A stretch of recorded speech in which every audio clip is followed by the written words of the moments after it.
Welcome back to another electro-technology video, and in this video we are talking about tool bags.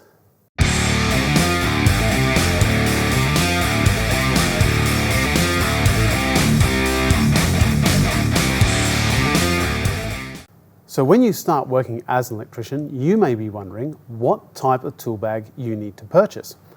There are so many different types of tool bags, toolboxes, tool carriers that on the market that you could choose from. Which one is best for you? Well, that really depends on the industry that you're going to be working in, or the particular part of the electrotechnology industry.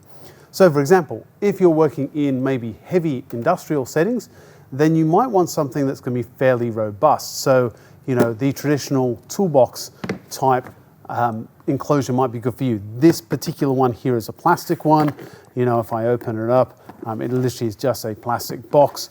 You can get them where they have trays inside. You can lift up the trays and you can carry your tools on the tray as well.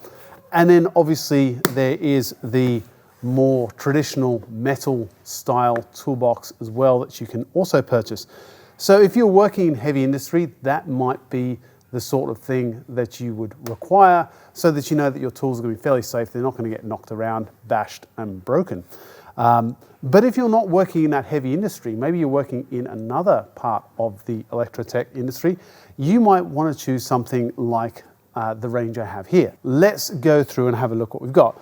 This bag here, this is a small one. You can buy, mind you, these bags I have, they come in various different sizes, all of them. This one is kind of the traditional tool bag. It opens up and you can put all your tools into this bag, zips up, and kind of makes it look like you're about to go rob a bank. It has the handles, obviously, and then this one has a shoulder strap. These are quite good little bags for carrying stuff.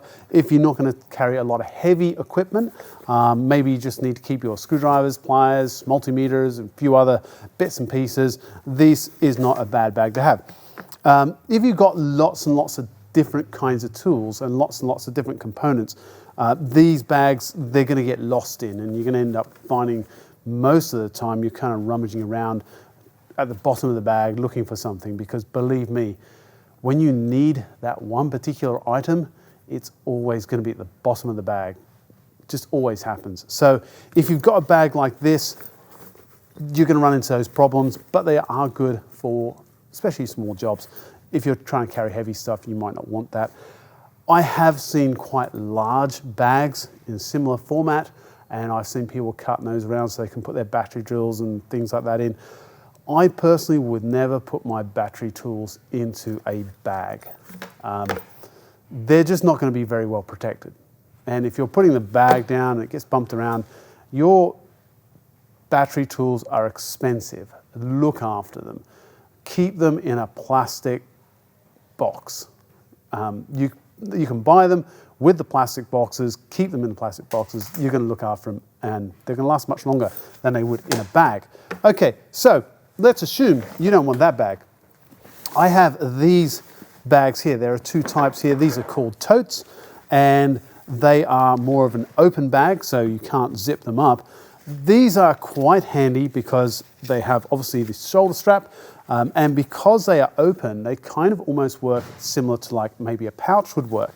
And you can then put these over your shoulder, climb a ladder, and you can just reach down and grab your tools, which is kind of handy and easy to put things in. And if you've got some oversized tools, maybe you need to put your hacksaw or something in here, you can do that in this tool bag because it can stick out the top, whereas maybe in some of the other bags, they might not fit. So these are really, really handy bags. I used to use a very similar bag when I was an apprentice, and you know, these have plenty of little pockets on the sides so that you can put your component boxes in. So for example, this one here has a component box, so maybe you've got little lugs, links, connectors, etc., all those sorts of things you can put in there. Easy for you to retrieve and less likely that you're going to lose stuff. And easier to get to. You're not going to be rummaging at the bottom of your bag more than that one. This one is a fairly small one, but it's a good size, especially if you're starting off, because when you begin your apprenticeship, you won't know the kind of tools you need. You're not going to use a lot of tools either, mind you, because you're still learning. So, you know, a smaller bag may be good to start with. Of course, you can upgrade to a larger version of the tote. Again, similar sort of system. It has the various pockets around it. It's bigger, so it can fit more tools into it, but obviously the more tools you put into it, the heavier it's going to get. So you want to keep that in mind as well. Okay, this one, a little bit more protected on the bottom, but essentially it's the same as that one, it's just a little bit bigger. All right, I have this particular bag here, the backpack. Now these are fairly new on the market. They've been around for a few years, but they really haven't taken off very much. These, I think, depending on your situation, these could be very excellent. They could be an excellent choice for you. If you are going to be working somewhere where you might need to catch public transport, maybe you're not driving or whatever, it is much easier to have your tools in this and carry this on the train or the bus or whatever than it is to try and carry one of these. Okay. You can put all your tools inside, so if I open it up, okay, there we go, it's a bit hard to see, but you can get your tools in there. These also come with laptop sections too, so if you are working and maybe you want to take some of your technical college work into your job site and maybe you want to work on that during lunchtime or something, you know, you can bring your laptop or your iPad.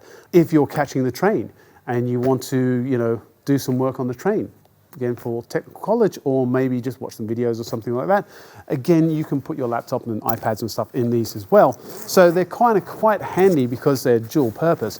You can also put your lunch in here, as you know, again if you're working on a job site and you've got no access to shops or whatever. So this is kind of really good all-round bag.